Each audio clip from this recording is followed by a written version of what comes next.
The debate takes fire. On ITV tonight, the two sides ripped into each other on the EU. At the heart of one of the most heated arguments, the claim that we send £350 million a week to Brussels. It's a scandal that that's still emblazoned across the campaign bus because it's an absolute whopper. It is perfectly true and verifiable that there is slightly more than £350 million a week that we do not control. That we do not control. The temperature is rising now by the day. We'll try tonight to take a cool, hard look at claim and counterclaim. Also on News at 10. Friends reunited. Well, perhaps not quite, but two former Prime Ministers come together to warn of the price of leaving the EU. The truth at last, how protecting police informants in Northern Ireland led to the murder of innocent Catholics in a pub more than 20 years ago. And just one of the gang, expensive he may be, but Gareth Bale insists he will still have butterflies in his stomach when the Euros kick off.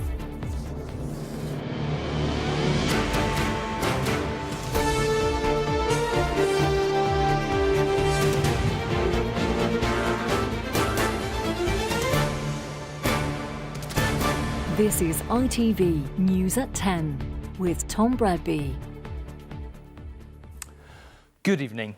You may think you've heard just about everything in this referendum campaign to date, but the debate on ITV tonight really did catch fire. Both sides tore into each other. In fact, that isn't quite true. Most of the attacks came from a very charged-up Remain team, which repeatedly accused Leave of barefaced lying.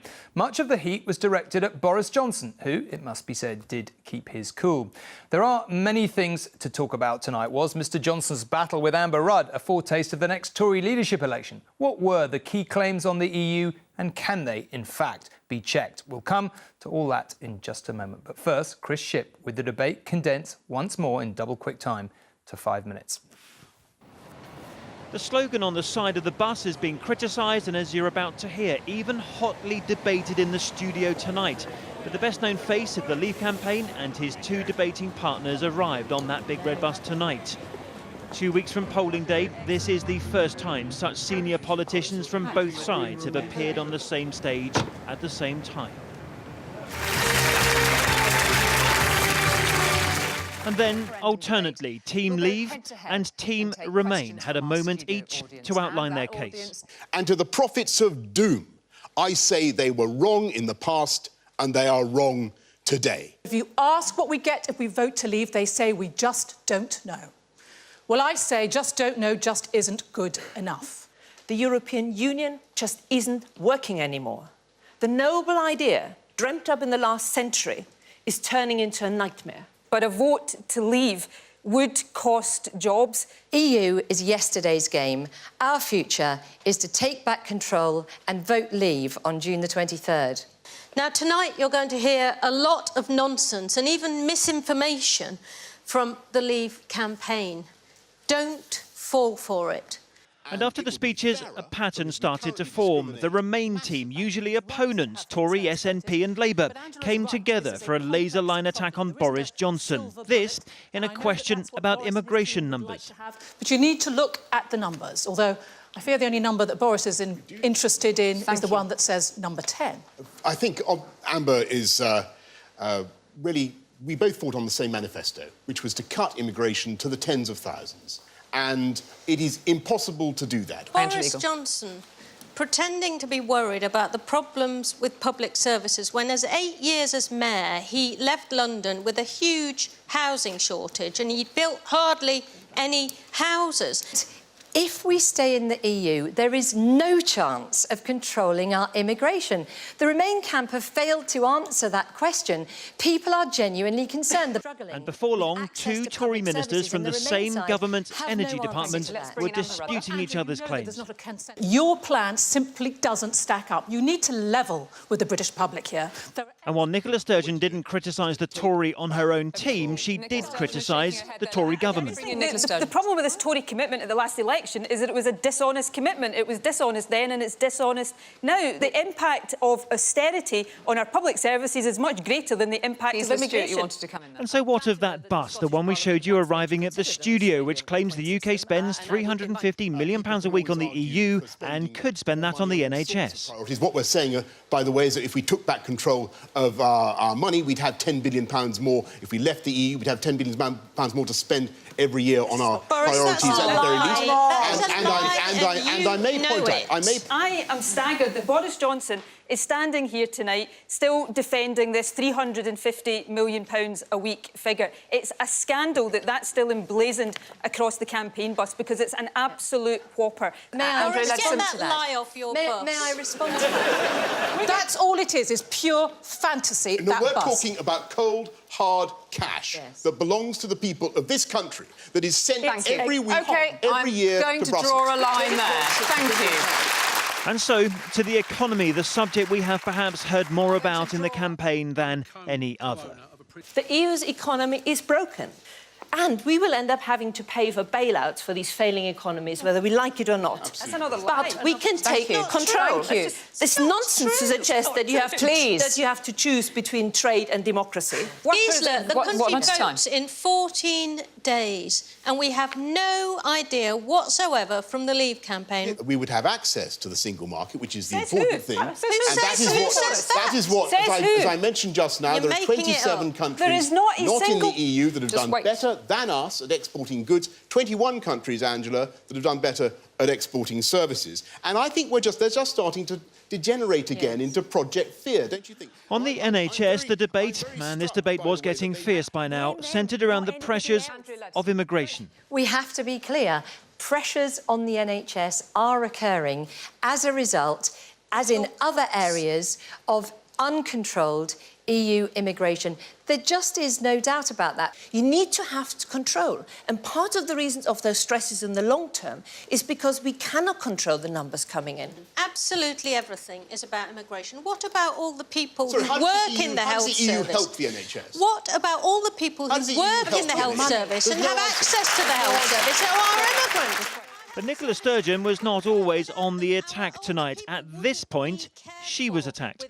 We need to stay in the European Union so that it can overrule a democratically elected government and then do what she wants it to do. That is absolutely outrageous. Spiky, personal, and divides across parties. This debate perhaps well mirrored this campaign.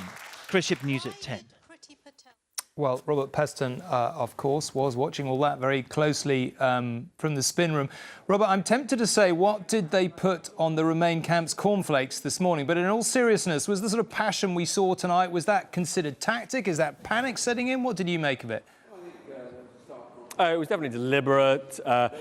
Yeah, I mean, look, they were aware that some of the research shows that voters don't think that they are putting forward their case with enough enthusiasm, and we saw a lot of gusto tonight, and actually strikingly also lots of personal attacks, particularly on Boris Johnson, accusations that he's mainly motivated not by a desire to get us out of the EU, but more by a desire to get into number 10. Amber Rudd, his close colleague, making that charge, for example. And that was one of the most extraordinary things about tonight, something we've so rarely seen, which was members of the same government at each other's throats. Amber Rudd, the Secretary of State for Energy, attacking her colleague, also in the Department of Energy, Andrea Leadsom, and withering about Boris Johnson, saying he was the last person that she would want to be driven home by.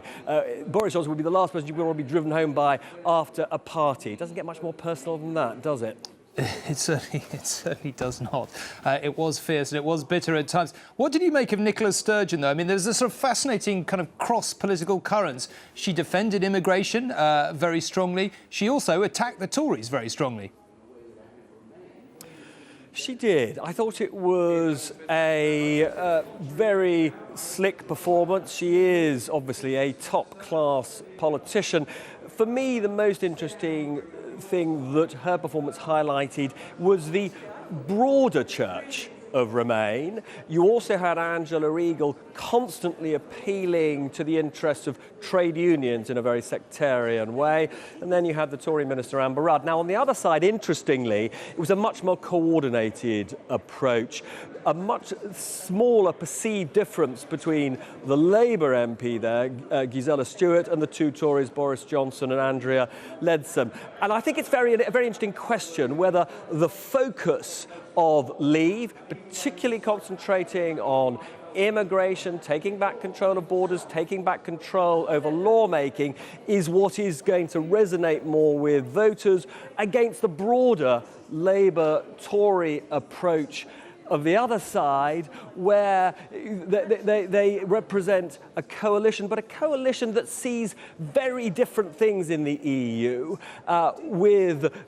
It's all about economic growth for Amber Rudd, and to a large extent it was more about workers' rights for Nicola Sturgeon and, of course, for Angela Eagle of the Labour Party. OK, Robert, thank you very much indeed. Now, throughout the campaign, we've been tracking how groups of voters across the UK are deciding which way to vote. Tonight, they have been watching the ITV debate. So what did they make of it? As families across the country tuned in for the debate, we've returned to our undecided voters to watch with them, to get a sense of how your choice on the 23rd of June will be influenced or not by what you've heard. First in Leicester, there's friends Kamal, Dave and Vash. In Wickford in Essex, we're with daycare centre owner Glenda and her neighbour Neil. In Paisley in Scotland, we're talking to mum Lorna, Alan who works in finance and Holly. And in Knutsford, Cheshire, we have Charlie, his mum Kate and her dad Terry, who have a family printing business. 6 of the main campaigners from both sides of the EU referendum debate will go head-to-head. At the start, not all the politicians made a big impression. It's quite refreshing to see females. And Boris Johnson's statistics didn't meet universal approval. Take back control of huge sums of money, £350 million a week. On our priorities, such as Still going on about that. When the topic turned to immigration, our voters sat up. This is a complex problem. There isn't a silver bullet, and I know that that's what Boris and his team would like to have, but you need to look at the numbers, although I fear the only number that Boris is interested in is the one that says number 10. Oh, I think that's really true as well, don't you? I think so, too. Look at his face. He's not used to women talking to him, is he? I don't think he's used to anyone talking to him like that, though. They're obsessed with this immigration subject. And, you know, I think the people are just looking at that. Yeah. And that's going to sway them. It's emotional. Yeah. It's not factual.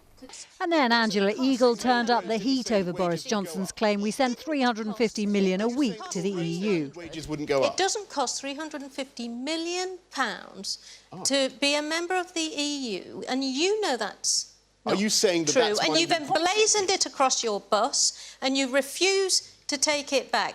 Oh, look, she's pointing your finger. Look at the way she's pointing your finger.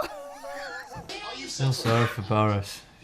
I feel sorry for him as well. I don't feel sorry for him. Especially those 3 Rottweilers on the other side. If you want a strong NHS, then you make sure that you control the money, that you take back those £350 million a week, which currently we do not have control over. The NHS is struggling because there's too many people in this country. We've got an older population and we've got more and more immigrants coming in. These massive numbers that they bandy around, I don't have a clue here who's saying the right thing. I just don't think that it make any difference to the NHS whether we're in or out. I wouldn't trust Boris Johnson with a health service as far as I could throw Boris Johnson. Boris looks like a man that's been sturgeoned. But there was some sympathy for Andrea Leadsom's accusation that it's all Project Fear from the Remain side. It is the scaremongering, and it's miserable scaremongering, and people in this country will see through it. She's got a point. They're scaremongering too. That is true. We need to know what the Leave side is going to negotiate for the benefits of us for the future. So who got the thumbs up and who blew it in the verdict of our voters? Well, I was impressed with Nicola Sturgeon again. Yeah, she knows how to talk. But I was also impressed with Boris Johnson. He was a cool, calm, collective character. I think obviously Nicola Sturgeon, she's always a polished performer, but she was good tonight. And I thought that Andrea Ledinson was quite good as well. People who impressed me most were Andrea and Giza on the Out campaign. I thought they were very calm, got their point across very well. I still hop from one foot to the other, and I really wish that they would bring somebody to the forum who people could feel confident that they were getting the facts from. I haven't made my mind up at all. It's confused me just that little bit more. I'm very much on the fence, like, where I don't want to be, and I'm waiting for somebody to guide me one way or the other. And I'm probably like millions of other voters in this country. It's a decision that's causing many discussions on the sofa, not to mention dividing friends and families. And soon it will be your choice, with just 14 days to go. Romilly Weeks, News at 10. Well, apart from checking up on the views of our groups, the other thing we've been doing during the campaign, as you've probably seen, is challenging some of the claims made by the two sides. And tonight is no different. There were plenty of claims being disputed this evening. You almost certainly heard. Our national editor, Allegra Stratton, has been keeping a beady eye on what they have been saying, along with her team of experts, who you're not allowed to call geeks tonight. We'll pass over that earlier in the week. yes. We've all had to apologise to them. You've been crunching with them. What did you pick out and what did you conclude? OK, well, we've had full fact. They're independent analysts, call them Project Fact. We went through absolutely everything that was being said to stress test it. And the first one we're going to pull out for you is from Boris Johnson, and it's pretty famous by now. Yes, it is the 300. You can more see time talking about this. Here we go. You can see it. It's the claim that we send £350 million a week to the EU. It isn't true. It's £250 million, and that's partly because of a rebate that never actually leaves the country. And of that, £80 million is spent on stuff that happens in the UK, so that's agriculture and support to less well-off bits of the UK. It is still around £250 million, but that is not true. And he took not the figure on the bus, in short. It's not the figure on the bus, but that figure has not been removed. We've got 2 weeks to go, but there we are. So then the next one let's look at. This is from Remain, and this is Angela Eagle, and she said there would be a bonfire of workers' rights. That doesn't look likely. At the moment, we have a baseline of workers' rights that comes from the EU, and then our government tops it up. If a future government decided to get rid of them, then that future government might be voted out for doing something incredibly unpopular. So it just doesn't look likely. Then the third one I want to turn to is, again, Boris Johnson, and this time it's about immigration, and it's about a 10% growth in immigration leads to a 2% cut in wages, and he said this is from the Bank of England. Now, it is from the Bank of England, and the Bank of England does back him up on that, but it is at pains to say they think it's more likely 1%. It actually might be as low as something like 0.5%. And also, it's not on the screen, but just to talk back about it, 10% rise in immigration is humongous. In 2004 through to 2006, the last big spike in immigration, it was about 7%. So that is an unlikely state of affairs. And then the last one is from Remain, and that's Amber Rudd, and that is that the NHS absolutely needs EU workers. Well, it does need EU workers, but the proportion's about 5% of the workforce is from the EU. That's about the same proportion of EU people in the UK. So it's actually not out of proportion that the NHS needs EU workers. So some whoppers on both sides. And by the way, there were many more, and we just had to kind of guillotine a bit like the campaign, really. Yeah. I suppose let's just not to unfairly focus on Boris, but the 350 million. I mean, the UK Statistics Authority has ruled against them on that one. Is it just because they've already painted the bus that they won't change it? Use some of that money to respray it. Look, there was some new language used this evening that I thought was interesting. That was from Andrea Ledsom, and they absolutely wouldn't dodge from the figure. And her point she made was when you get a salary, you tell people what your salary is. You don't say my post-tax salary is this and that. She was making that broad point. More generally, they don't mind that they're getting attacked for this figure because they think when you and I sit there and say it's actually £250 million, we're reminding the viewer that it's a lot of money. Yeah, OK. Allegra, thank you very much indeed. Still several weeks to go. Now, one of the features of the referendum campaign has been the unlikely political bedfellows it has created. For those who recall what they once had to say about each other, one might argue they don't come stranger than Sir John Major and Tony Blair. But today, the two former Prime Ministers put aside party differences to campaign together in Northern Ireland for the UK to remain in the EU. They do have Something in common, of course, both played a role in shepherding Northern Ireland towards peace. Today, they claimed voting to leave could jeopardise that and encourage Scottish independence too. There was no mistaking the symbolism. Two old adversaries, both architects of the peace process, strolling over a bridge designed to celebrate unity in Northern Ireland and built with European money. Tony Blair and Sir John Major had come to Londonderry to spread the message for the In campaign. But what they delivered was a warning. The wrong outcome on June the 23rd will affect our union and will jeopardise that unity.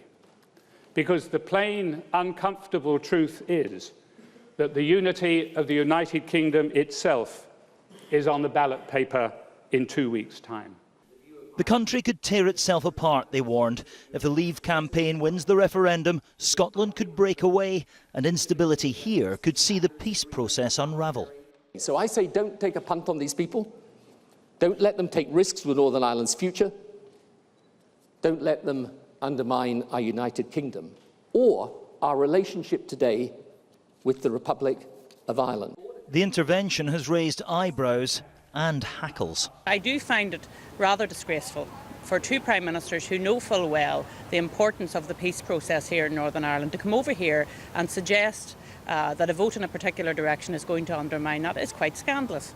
Just a mile or so from where the two former Prime Ministers were speaking, this is the border with the Republic of Ireland. We still don't know what form it would take if Britain does vote to leave the EU, but there were warnings today that either way it'll be bad news. If it becomes a hard frontier with checks and controls, that, it was said, would hurt trade.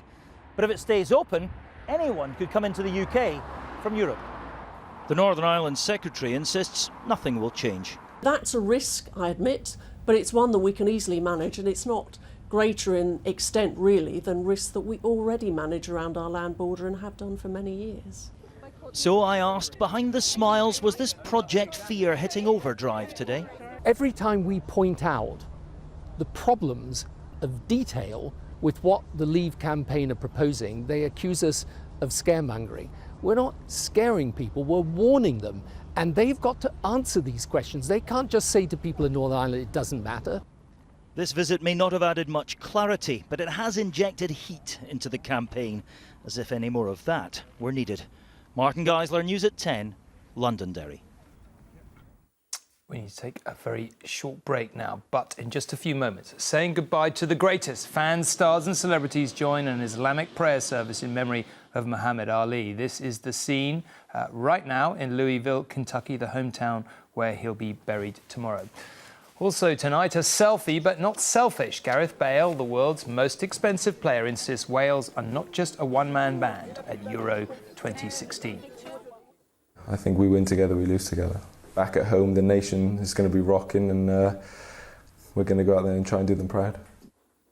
If you like the look of those stories and much more, we'll be back with them in just a few moments.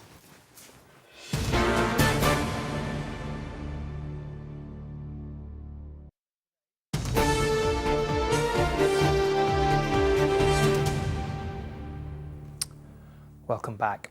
That Muhammad Ali was admired around the world and loved in his hometown has never been in doubt, and certainly not since his death 6 days ago. But if any proof was needed, 14,000 people converged on a hall in Louisville today for an Islamic prayer service ahead of his interfaith funeral tomorrow. Ali and his family had been planning his funeral for 10 years. Honouring his Muslim faith was something he was determined to do.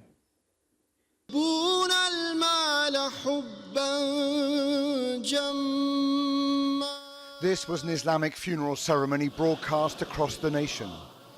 The casket covered in a green cloth and verses from the Quran. Mourners crowded in to pay their final respects to Muhammad Ali. For so long, a legend inside and outside of the ring. Thousands attended, a message of unity at a time of American disharmony. Among those arriving today, many were hoping the legacy of Muhammad Ali, America's most prominent Muslim, would be to change negative perceptions of Islam in America. I believe that God knows.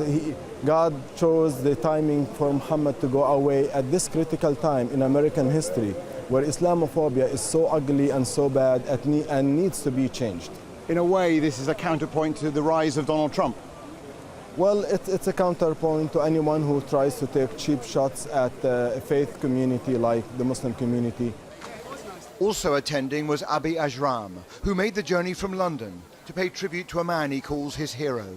He united so many people, so many races. It's just amazing. I just find that so inspiring. For so many years, Ali was a deeply controversial sportsman and activist, especially when he refused to fight in the Vietnam War. My intention is to box to win a clean fight, but in war, the intention is to kill, and continue killing innocent people. Later, of course, he became a unifying figure, beloved for his message of inclusion and for dignity in the face of Parkinson's disease. Lennox Lewis is a pallbearer tomorrow and describes Ali as the role model of his life, giving him strength when he had self-doubt. He showed that you can be anything you want to be if you put your mind to it. And he gave me confidence, gave me hope, and he showed me that you don't have to be fearful of speaking the truth. He's such a remarkable man. He's going to live forever. Float like a butterfly, sting like a bee. That saying will live forever. This is a really early picture of Muhammad and I. This is back in '82.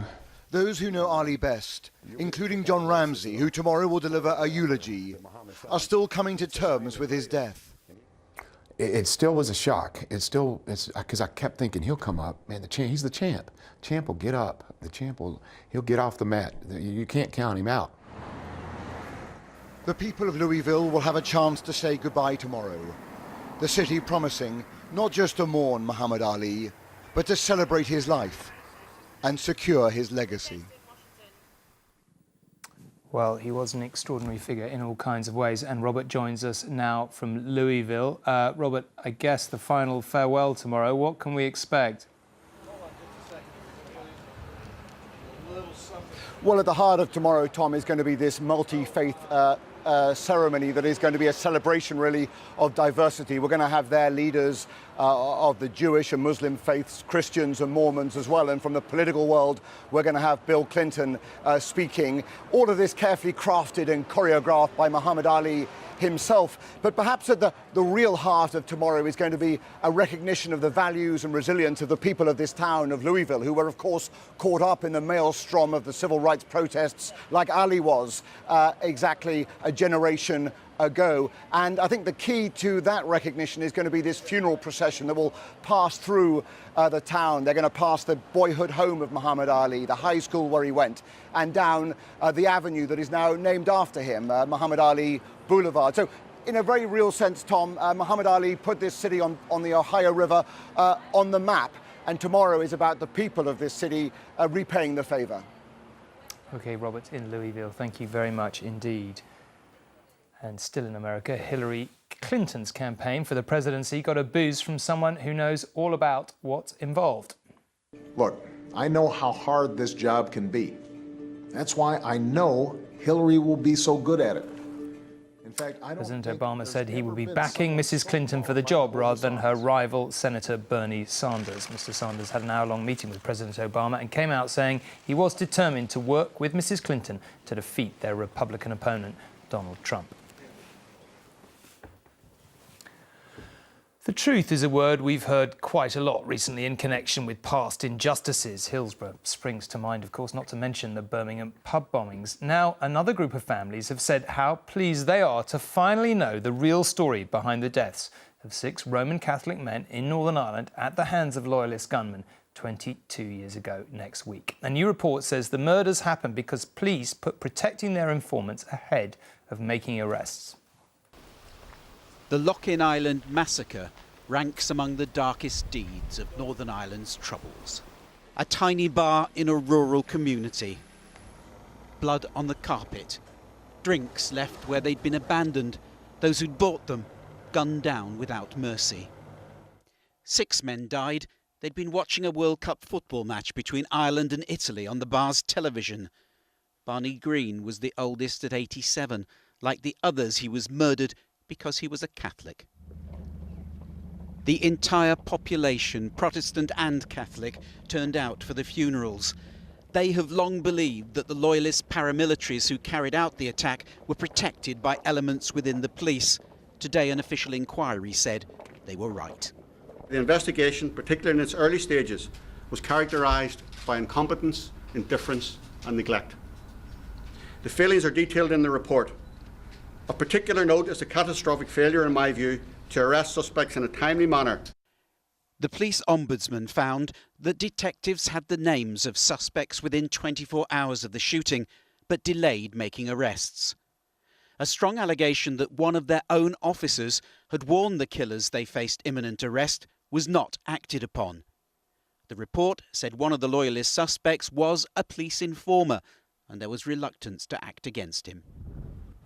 The Ombudsman said it was a time when the Royal Ulster Constabulary, Special Branch and military kept vital intelligence from each other, particularly if it compromised their informants. For families who campaigned 2 decades for this fresh inquiry, this was an emotional day. Victim Adrian Rogan's daughter summed it up. Today I'm thinking about my daddy and all those murdered that awful night on the 18th of June. When they went simply to watch a soccer match at their local pub. Today we finally have a report by the police ombudsman at last that vindicates our long-held suspicions and belief that the truth about these murders was being covered up. 22 years on, no one has ever stood trial for the Lough Island murders. Paul Davis, News at 10. A man who says British intelligence was party to him being sent to Libya for interrogation and, he claims, torture, was told today no one will be prosecuted. Abdel Hakim Belhaj, here revisiting the cell where he was held, was kidnapped in Thailand with his pregnant wife in 2004. But the Crown Prosecution Service says there is not enough evidence for anyone from MI6 to be prosecuted. Mr. Belhaj said he was very disappointed. After last night's shootings in Tel Aviv, in which 4 Israelis were killed, their government responded today. It committed more troops to the West Bank from where the 2 Palestinian gunmen came. The shootings were in the centre of Tel Aviv in an old market area, Sarona Market, where buildings have been converted into fashionable restaurants and cafes, among them the Max Brenner Cafe, where the gunman struck. The security camera in the restaurant doesn't record sound, so you can't hear their screams. But these people are running for their lives. You can't hear the gunshots either, but there were many of them. The attackers were 2 young Palestinians, dressed in dark suits and ties. They had dinner, drew their weapons, and kept firing until their guns jammed or they ran out of bullets. When they ran outside, they were confronted by armed police. One was wounded, both were arrested. This morning in hospital, the family of one of their victims sat outside the intensive care unit.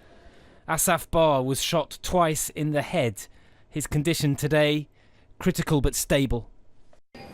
We cannot call this situation lucky, because it isn't lucky. I mean, he's lucky to be alive, yes, that's for sure.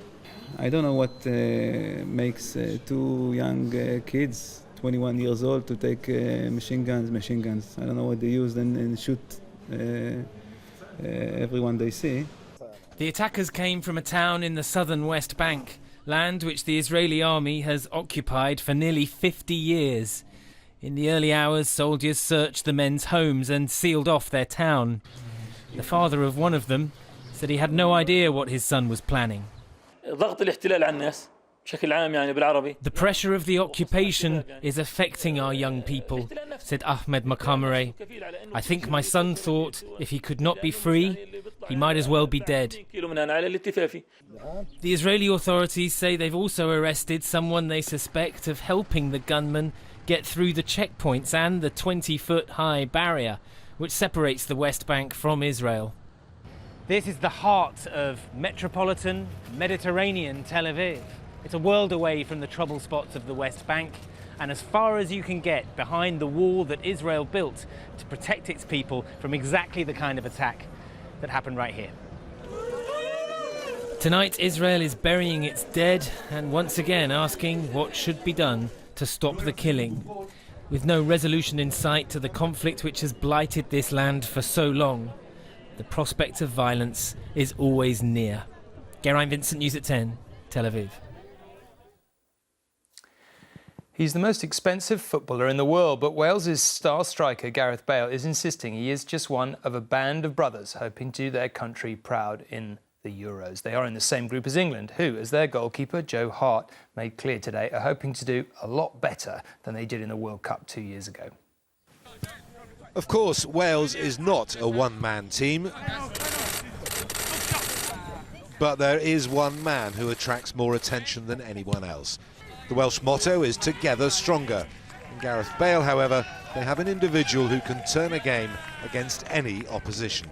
You're obviously going to have a little bit of butterflies in your stomach. For the fans are going to be there supporting us in the stadium, outside the stadium, back at home. The nation is going to be rocking, and we're going to go out there and try and do them proud. After decades in the wilderness, Slovakia on Saturday is the start Wales probably wanted. And if they can take all 3 points, the game against England next week will undoubtedly feel less daunting. England has never won an opening game in the Euros. Saturday against Russia would be a good time to break that habit. There's already enough pressure playing a fierce rival like Wales without adding to the tension. The benefit to England of having such a young squad is that half the team isn't scarred by past failures. None bigger than the calamity in Brazil when it was all over before the third group game. Those that were there, like Joe Hart, have passed on what they learnt 2 years ago. I think it's going to be key moments. Pretty simple in tournament football. Key moments are the big points, the turning points in games. If we can be on the right end of the key moments, then we're going to go far in this tournament.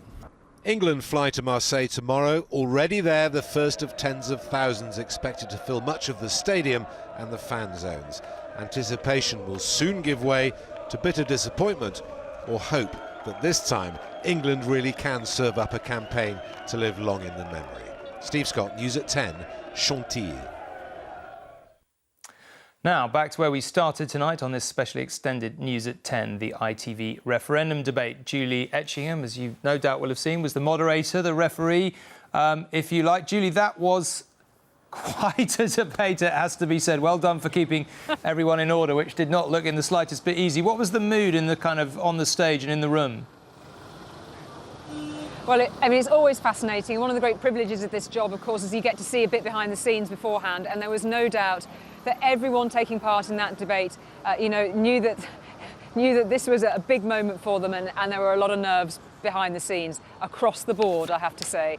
But what's always fascinating in these debates is just seeing that once people have made their opening statements, their sort of confidence in their, they get stuck in, and they got stuck in really, really fast. And I think one of the things I think that perhaps people will think about this evening is there has been some criticism in the run-up to this referendum vote that perhaps too many male voices have been heard in the run-up to that date. Well, I think this evening will have gone some degree to correcting that, because clearly we had 5 women speaking alongside Boris Johnson, of course. And I think, some of the subject matter will have been very attractive from that perspective. They were talking about workers' rights, but specifically women's rights. But that was just part of it. Importantly, of course, immigration, the economy, and some pretty thoughtful stuff on sovereignty. And yes, it got pretty feisty quite a lot of the time. So it was quite a spectacle this evening. Julie, it was fascinating viewing. Well done. Thank you very much indeed. Now, we've said it before, 2 nights ago, in fact, but we can say it again tonight after the deadline was pushed back. There is an hour and a bit left to register to vote. Too many people trying to do that on Tuesday night caused the government website to crash. Thousands of people have registered today, and you can continue to do so until midnight tonight. If you're not sure how to do it, then go to our website and follow the instructions there. Also, perhaps worth taking this chance to mention that I will be here all night on referendum night. We have an all-night programme. We don't have an exit poll, so we will have to look at every result as it comes in and build a picture of who's ITV1. So make your preparations now. Now, let's just take a quick look at what we might be seeing tomorrow. As we saw earlier, Muhammad Ali's funeral will be held in a sports stadium in his hometown of Louisville, with thousands of fans expected to attend. Prince Philip will be celebrating his 95th birthday. There will be gun salutes at the Tower of London and London's Hyde Park. It'll be a big weekend of birthdays in the royal family because the Queen is celebrating her official birthday, her 90th, of course, over the next few days, starting off tomorrow with a service of thanksgiving in St Paul's Cathedral. And the Euro 2016 Championships kick off tomorrow, as many of you will indeed know. That's it from me. Good night, and thank you very much indeed for watching.